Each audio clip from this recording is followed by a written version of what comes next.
Hello and welcome to Beyond GDP, the social progress podcast, where we're exploring how to build an economy and a society that's more inclusive and sustainable than the one we have today. I'm Michael Green, I'm the CEO of the Social Progress Imperative, and today we're going to be talking about diversity, equity and inclusion, DEI. Now, in the last year, DEI has gone from being cooler than a cool thing that I don't know about because my kids tell me I'm not cool, to being about as fashionable as my haircut. President Trump, with one waft of a pen, has sent CEOs scurrying away from their DEI policies. Some just ran away and said they never believed it in the first place. Others, a bit more mealy-mouthed, said, oh, well, mission accomplished, so we can move on. Well, the data says otherwise. We measure inclusion as part of the Global Social Progress Index, and what we find there is it's one of the areas where the world is performing least well, and it's an area where major countries like the UK and the US have actually been going backwards over recent years.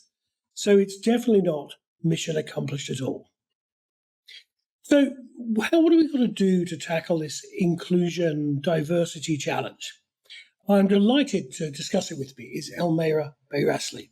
She's a former diplomat, a professor, the author of From the Other Side of the World, Extraordinary Entrepreneurs, Unlikely Places, and an entrepreneur in her own right with an organization called Interruptrr, which I think we'll be talking a bit more about later.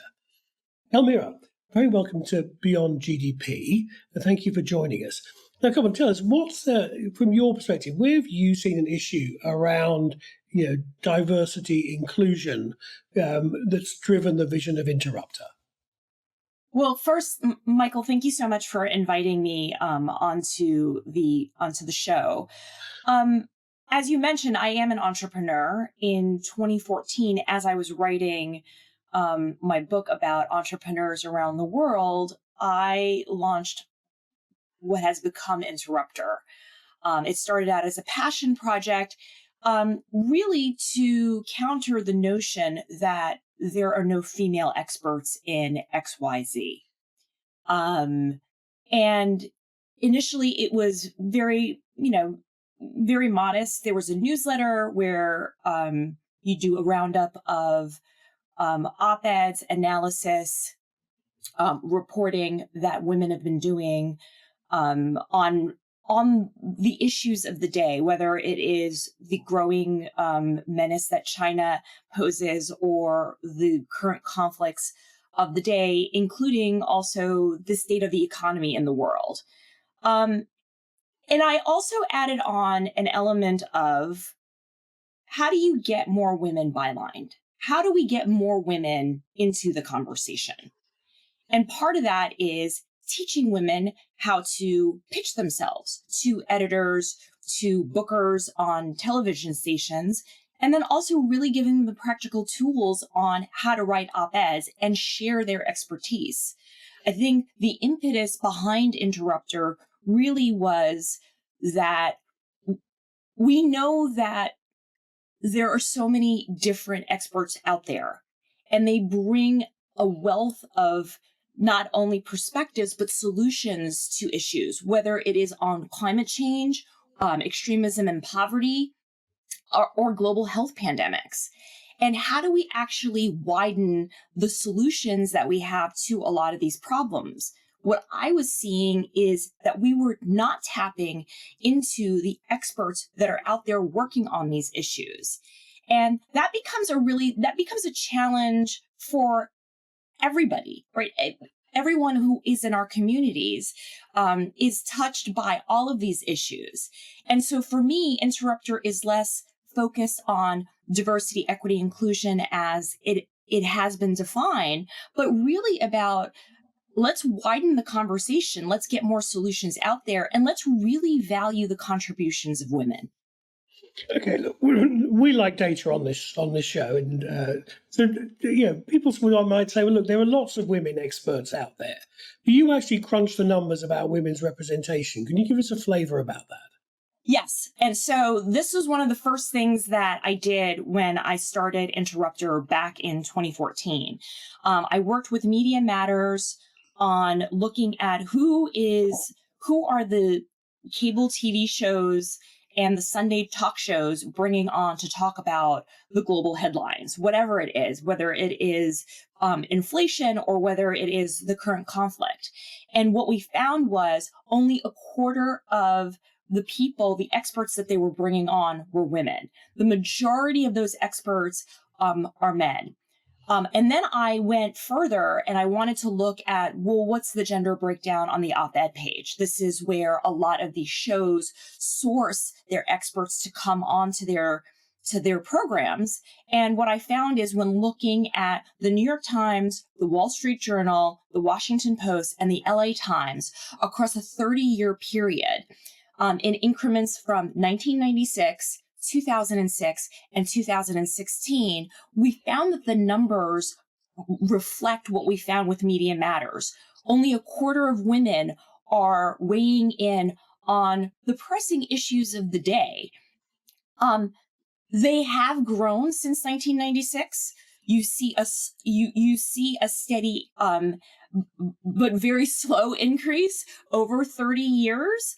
But what I found is at the rate that it is increasing, we will not get to gender parity on the op-ed page until 2056. I mean, this is the thing. It's progress, but it's nowhere near fast enough.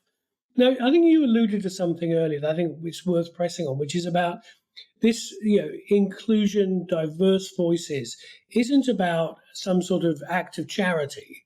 It's actually about strengthening the product itself. And so by bringing women's voices into the debates, that actually means you get better debates. Not only do you get better debates, I mean, I'm glad that we're diving into this topic because, DEI has gotten a bad rap.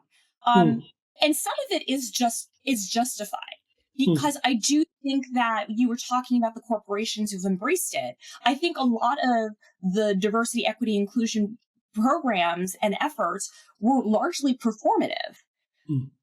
But when you actually do reach in and diversify, whether it is in the business sector, your workforce, and you actually promote more women into the C-suite, or you actually get more diverse teams working on public policy, whether they're at a local level or at a federal level, you really do see more positive outcomes. And, talk about data. I mean, there's a plethora of data about how in business, about 1/3 of the companies that actually focus in on diversity perform much better than the ones that actually don't really focus on diversity.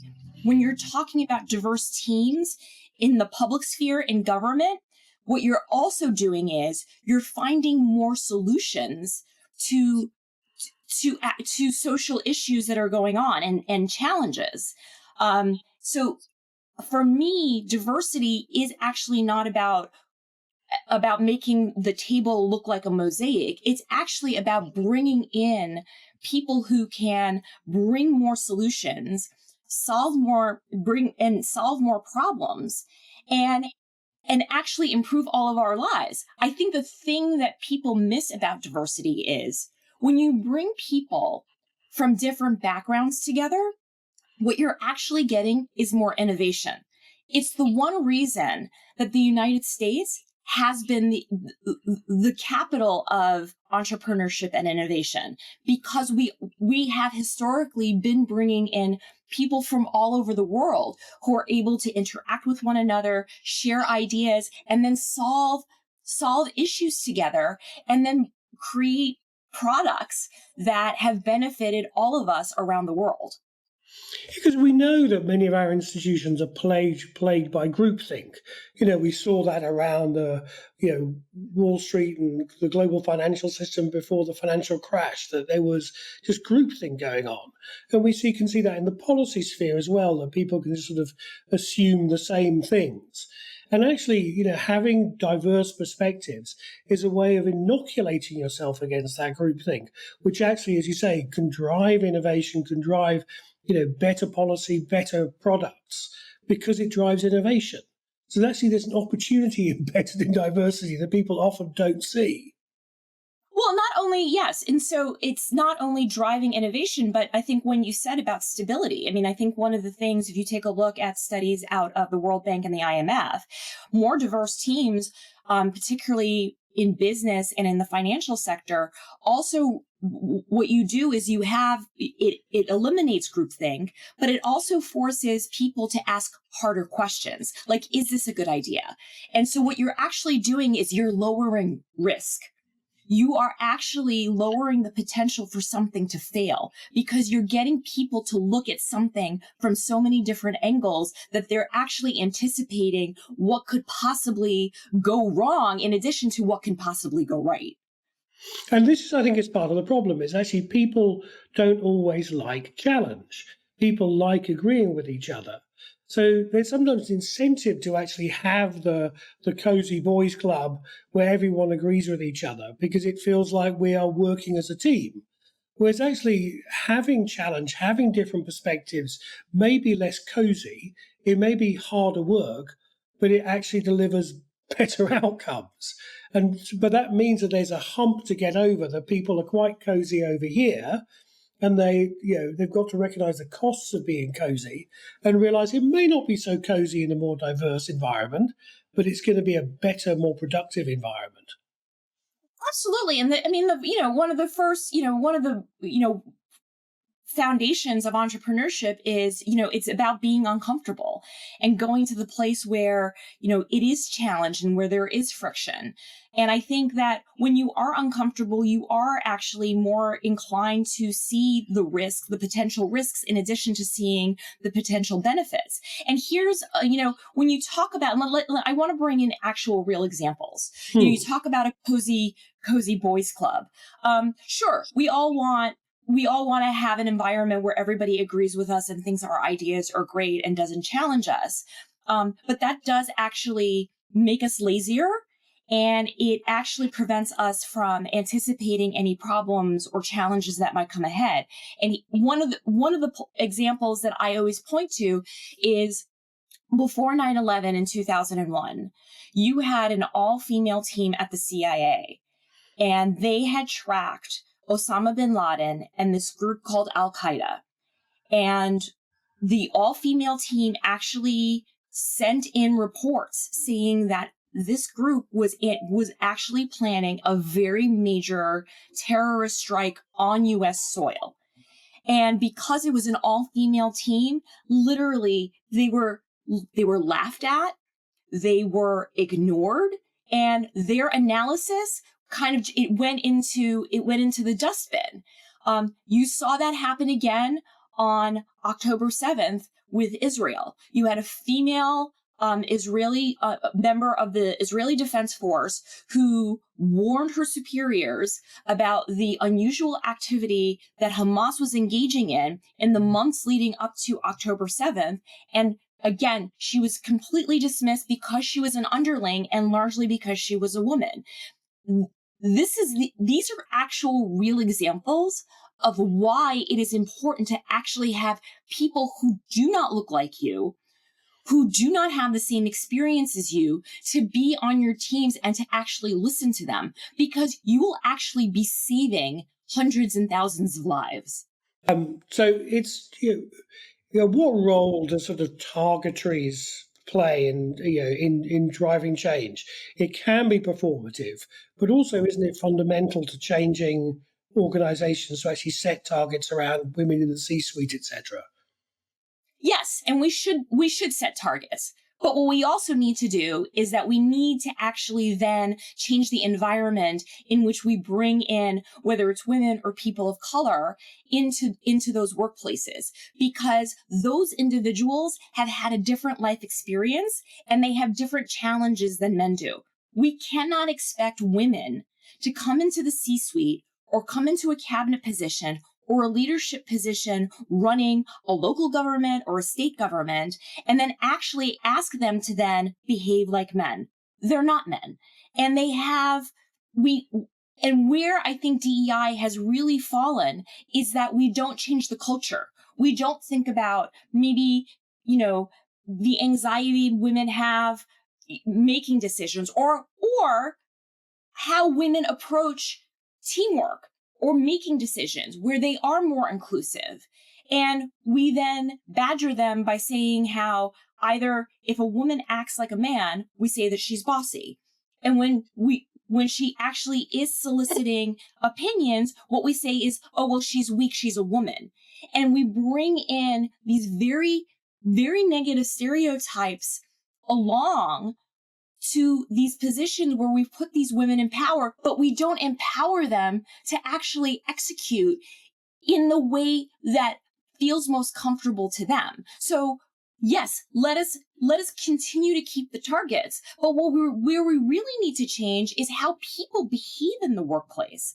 Maybe women, we need to actually adjust how we approach teamwork or how the workforce is structured. Now we have this big push to everybody, needs to go back into the office. That hurts women. Again, women, because women have children, I think one of the challenges that women have is they are the primary caretakers for families, and having a hybrid schedule, having, the ability to work remotely it allows women to actually then engage in the workforce in a very constructive way. I mean, just to give a small example about sort of changing the culture. I mean, from my experience working in government and the British Civil Service, it was routine that the place you socialise and the place you prove that you're a good person is going down the pub. And of course, going down what was then a smoky pub, drinking lots of beer, was actually only for a certain set of people. And it selected those who then become the good people, the in people. And actually thinking about even things like how you're socializing, so it's including other people, is part of that sort of cultural change that has to happen. Now, look, Elmira, I also want to talk about something you're doing with Interruptrr, which is around the sort of nurturing talent as well. So I think part of it's around the C-suite and those kind of things, but it's also about bringing on talent and supporting, diversity in the pipeline of people who are coming through. I want to say a bit about what you're doing on that. So the idea behind Interruptrr is, there is no lack of organizations focused on gender equality or empowering women. And I applaud all of them. And I think all of them are necessary, whether it is about getting more women elected into public office or training women, encouraging them to become CEOs and have more representation in the C-suite. But what we really need to actually do is, going back to the points that we were talking about earlier in terms of changing the culture, what we need to actually do is value their contributions. And so right now, and the reason that we're seeing this big backlash on DEI is that what we're seeing is that women just tick a box, and that these are DEI hires, and, they were promoted because, companies or governments wanted to fill a certain quota. What we actually need to do is demonstrate and show how women's contributions make a difference. And if we can actually show their expertise and value that expertise, I think you're going to start to see people really have a change of mind about approaching DEI, because they're less going to see it as something that's performative, and it is actually something that is fundamentally essential for every part of our society. Okay, now let's take a particular sphere of our society, of your society, the United States, politics. It is quite astonishing that you've not had a woman president in all this time. Is there a fundamental problem around this in US politics that's keeping a woman out of the top job? So here is my very my amateur analysis on why the United States has struggled to elect a female president.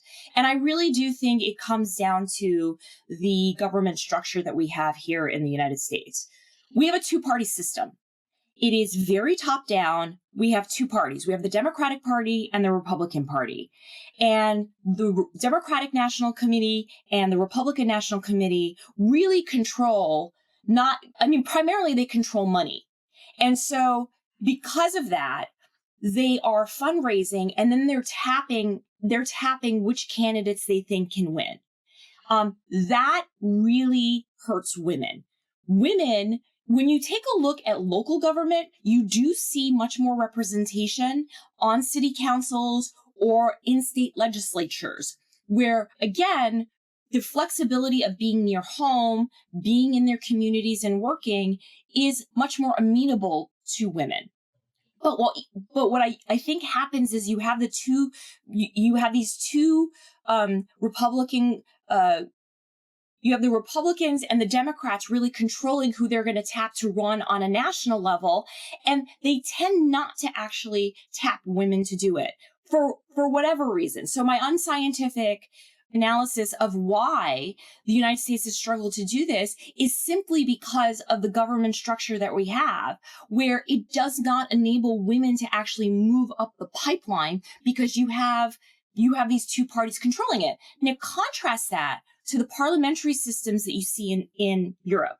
So you see it in the United Kingdom, you see it throughout continental Europe, where regardless of what political party is, the parties really listen to the constituents and the parties select who they're going to run in elections at a very local level. You don't have, in the UK, you do not have the leader of the party selecting who's going to run in whatever constituency. And I think that is what has enabled Europe to have more female representatives in parliament, but also to have more female leaders elected to as heads of state. So it really does come again, if you're doing from the ground up, you are actually going to propel more women into leadership positions. But so long as the United States has control in this way with the two political parties and with the money in how they dispense that money, I think we're going to see it's going to be a hard hill to climb for women in the United States. Yeah, I think that's a very important point about the parliamentary system, because if you take Britain's first female Prime Minister, Margaret Thatcher, she, by accident almost, became leader of the Conservative Party, wasn't expected to win. It wasn't about a great belief in her as a candidate, but she turned out to be an incredibly effective politician and won elections and won many more after that. But so a parliamentary system allowed her to slip through in a sense, whereas perhaps a presidential system with selections makes it harder. I mean, there's not been a female president of France, but I guess they've not been electing one for quite so long. So there's a race. But they had a prime minister. Yes, prime minister, but not president. I wonder if there's something about that, as you say, the legislative and those head-to-head presidential elections may be different. I also think the fact that the Queen Elizabeth reigned for so long was a benefit to Margaret Thatcher. I think that because you had the head of government as a woman, and thanks to the Netflix series The Crown, you saw how, Winston Churchill really tried to challenge a very young Queen Elizabeth early on when she first became the queen. And the queen reminded Mr. Churchill, if you believe in this government, then you will actually come to me and you will consult with me on your decisions. And I think it really did turn around, I think, the mindset of a lot of very old thinking, and precisely because you had a Queen of England. And I think she really did pave the way for Margaret Thatcher. I think it really did help to have a woman in Buckingham Palace, because then it just showed you can actually have a woman in charge. Yeah, I mean, it creates a sense where there is a woman can have that place in the hierarchy and allows the idea through. Okay, it doesn't have to be a prediction about a woman prime minister, president of the United States, Elmira, but give me a prediction. Give me a prediction about something. It can be anything you like. I think DEI is at a very low point right now. I don't think that will last. I think that with all of the challenges that we're seeing, certainly with on a global scale on economics, and there's a huge affordability crisis worldwide. But then also a lot of the conflicts that are going on, whether it is in Ukraine or in Gaza or in Sudan, I think that there's going to come a point where this push of like DEI has not served us is going to swing back to we actually need the best minds to solve this problem. And so my prediction for 2026 is that we're going to slowly start to see both local government, and you're starting to see that in the United States, particularly in New York City with Zohran Mamdani being elected as mayor. But I think you're really going to see by the end of 2026, you're really going to start seeing businesses really embrace diversity again, because they're going to really see it in their bottom line. And my prediction is that they're going to really try to build it in so that you can't have somebody come in again and try to erase it and knock it off again. They're going to really try to make it an essential part of the work that they do. Excellent. Thank you. Now, you mentioned New York, which means I'm going to have to press you for a second prediction, which is how are the Mets going to do next year? Oh my God, the Mets. This is one of the reasons I have to be so positive in life, because I'm a lifelong Mets fan. There was some hope in 2024 when we made it into the playoffs, and then we choked again last year. But I ever hopeful that the Mets will make it back into the World Series and that we'll have another 1986. But I have to tell you, everybody should be a Mets fan because it is the best preparation for life. There we go. Life-giving advice as well. Elmira, thank you so much. I really appreciate having you on, and all the best to the Mets. And thank you all for listening. All the social progress data is on our website. Do like and subscribe this podcast. There'll be plenty more to come. Thank you very much. Thank you, Michael.